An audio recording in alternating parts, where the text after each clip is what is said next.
night's dunk contest was the worst dunk contest in the history of basketball. I've seen baby Stephen A throw down better dunks on a Nerf hoop. It was so unimaginably awful. This was the worst thing in sports that I've seen in a long time. What are we doing, man? Who set the dunk contest up, man? When even Magic Johnson is tweeting that something is bad, yeah, that's a problem. What would it take for you to be like, okay, you know what? I will do this. $1 million.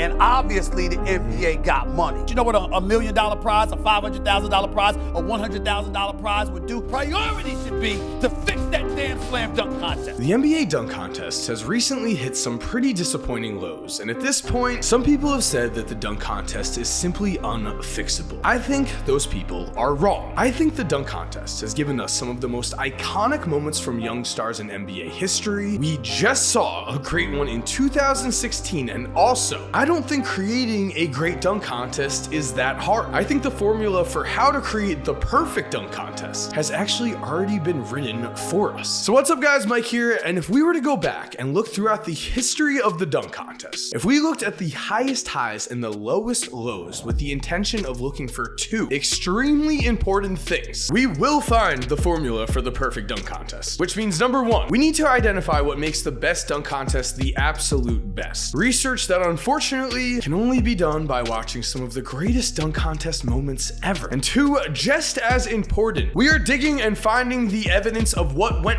wrong in specific dunk contests or periods of years. Now, my theory going into this, there are 5 key elements in any great NBA dunk contest. 1, star power. 2, the players are paid. 3, there is a competitive atmosphere. 4, there are the right rules. And 5, we have the right judges. These 5 give us a guaranteed, at the very least, great dunk contest. And of course, after Larry Nance won the first dunk contest, we had Michael Jordan versus Dominique Wilkins, the GOAT and a Hall of Famer whose nickname was the human highlight reel. So the NBA obviously had star power right out of the gate, but they also knew what to do. Pay the players. Rod, both these players are competing for big bucks now. The winner, $12,000. The runner-up, $7,000. Did you know that currently in the NBA All-Star game, every single player on the winning team gets $100,000, while the losing team, every single player only gets $25,000? Did you also know that this was not always the case? Back before 2018, the winners got $50,000 and the losers still got $25,000. In order to create more competitiveness, the NBA only doubled the amount the winners were paid. Money talks here. Ja Morant has even said this. But before we continue, guys, I am very excited to say that this video is sponsored by my friends at DraftKings, because 4 teams remain, but only 2 can play in the big game. All season long, teams have gone through ups and downs, but now the lights are shining the brightest, and we only have 4 teams, and that means everyone is on the cusp of greatness. And if that is not enough to get your blood pumping, well then DraftKings has an incredible offer for us. All new customers have to do is download DraftKings, use my promo code Korzemba, bet $5 on either NFL playoff game, and instantly receive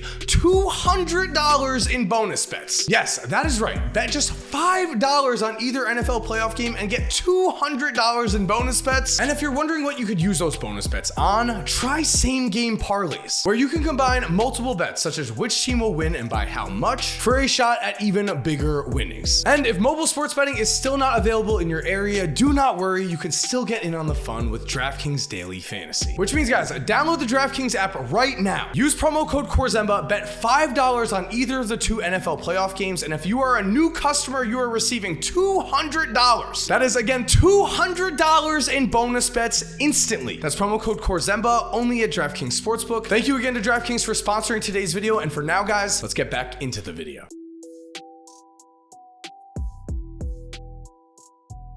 What would it take for you to be like, okay, you know what? I will do this. $1 million.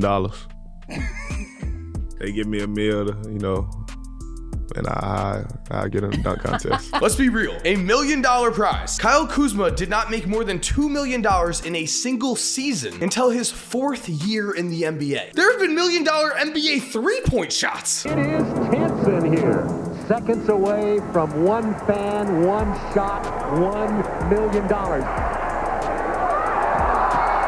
Mike Hoban throws up an air ball, and you see the stunned crowd. This shot took place at the All-Star game. You're telling me we can't pay the winner of the dunk contest $1 million, but instead we have to hope that my man that missed is crushing it now? The NBA had the right formula from the start, and it resulted in this. Here's Michael Jordan of the Chicago Bulls. Here he goes. Oh, spectacular. Michael Jordan, that's a beauty. That's a 10 to me. It was very clear that the NBA did know at this point they needed to get their biggest stars on their biggest stage, but the problem is they also needed those stars to win. As we look at our next era, the immediate lost years after Michael Jordan, we had several stars compete in the dunk contest. Shawn Kemp tried 4 times. Clyde Drexler tried 5, but no stars were winning, and the NBA lost out on their biggest draw in Shaquille O'Neal, which needs to be highlighted as our first huge red flag in any dunk contest. If the most popular young star of that year chooses not to compete, the NBA needs to save face immediately. Here's what happened after Shaq turned down the contest. We suddenly had a bunch of random players competing, a bunch of lesser known winners, and Brent Barry even won a dunk contest. It's also unfortunate to note that the NBA did try to do something that I thought I'd love, which is 1 dunk attempt only.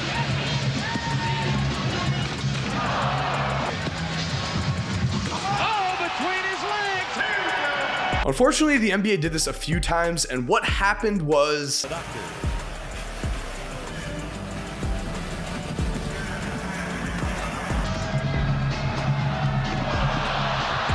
too many people ended up missing their 1 dunk, and the competitive nature actually got lost. The problem is, of course, you cannot have someone miss too much. That is one of the biggest problems in dunk contests, we can all agree. But I think I have a solution here. I think the NBA dunk contest rules should simply be every player gets 3 dunk attempts, but if you miss your attempt, you have to try a brand new dunk, no do-overs. Also, anything, throwing the ball, jumping, anything counts as an attempt. We do not want a Nate Robinson, which we're getting to. I think this rule is fair to the players because it's not just one and done, but I also think this keeps the dunk contest as entertaining as possible. Now, luckily in 1997, after the NBA had missed on Shaq, they made sure not to miss on Kobe Bryant, who made the dunk contest cool again. Some people feel Kobe Bryant is the favorite. 18 years old, 6'6". Oh! Yes. 18 and a half years old, 3rd dunk. Oh, that was big. So Kobe will dunk, and then so will the other 2. Then they'll do it 1 more time. Oh, between the legs, Kobe Bryant. Look at him. Yes. Check him out. Check him out. Check him out.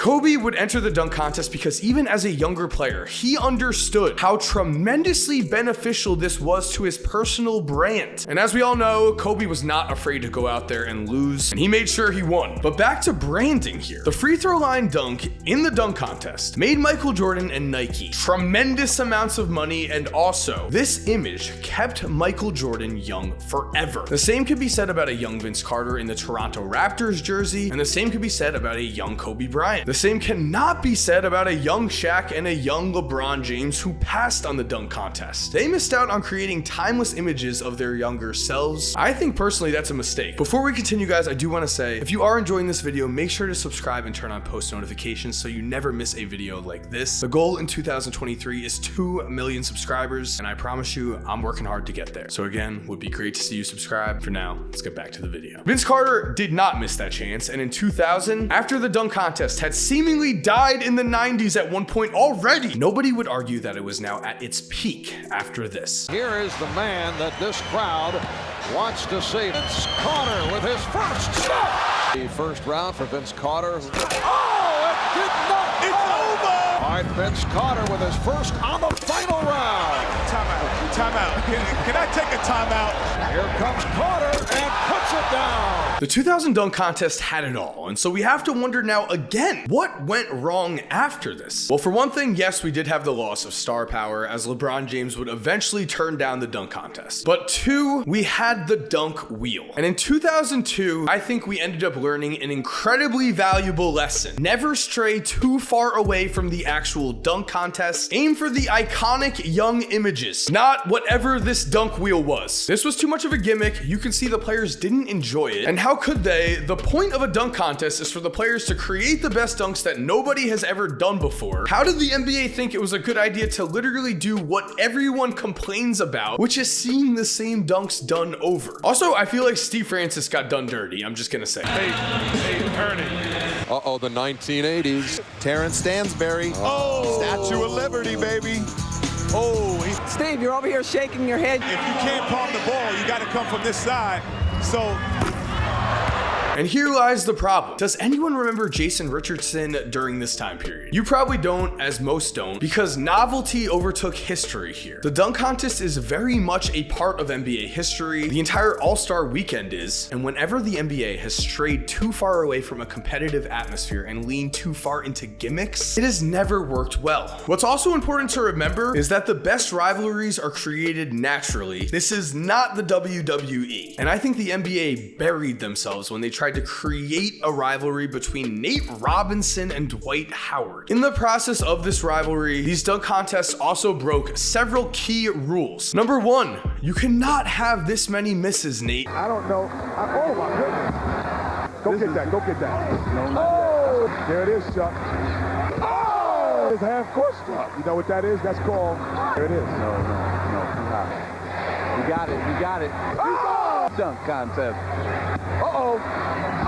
Amazing shoot.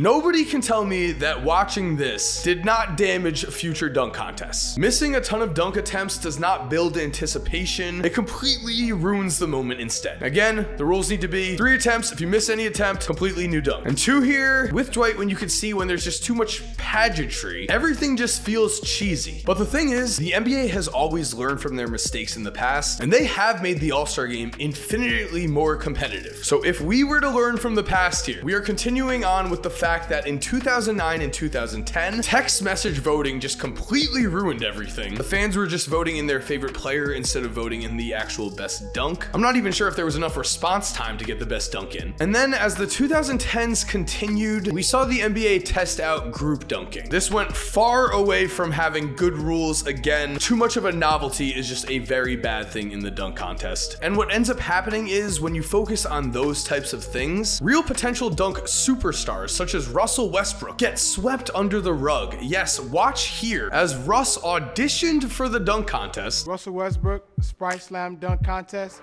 take 11. Kind of dunks I'm working on is, you know, throwing off the backboard, maybe the shot clock. Thinking about using this right here.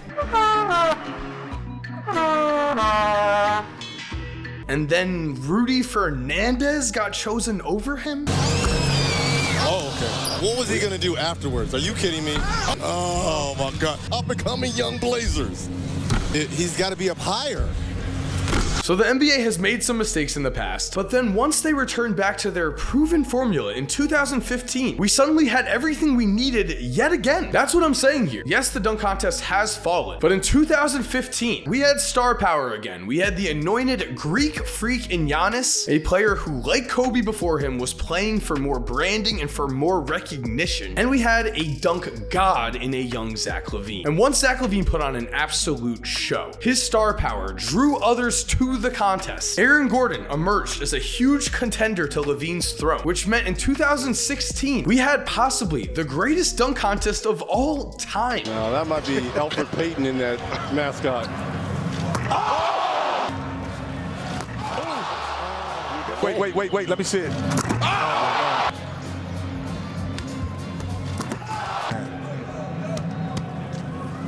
Oh, you don't see it.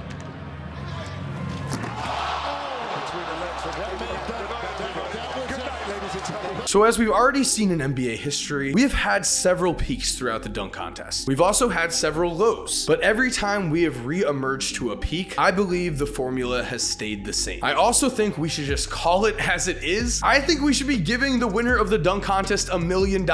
We all know if there are bigger stars, that money's being made up, and we all know as fans, we want those iconic moments for sure, especially because Victor Wembanyama is coming to the NBA next season. I wonder if he'd join the dunk contest if there was $1 million prize pool. So thank you for watching, guys. I hope you enjoyed today's video. If you are new to the channel, make sure to subscribe and turn on post notifications so you never miss a video like this. If you're already subscribed, thank you so much for supporting. You're awesome. We all know it. And as always, have an awesome day, guys, and cue that music. If you're still here while the music is cued, here are 2 videos I think you are definitely going to enjoy. I mean, personally, I think the one on the left might be more your style, but the one on the right looks pretty awesome too. Click one, let me know what you think. And again, have an awesome day.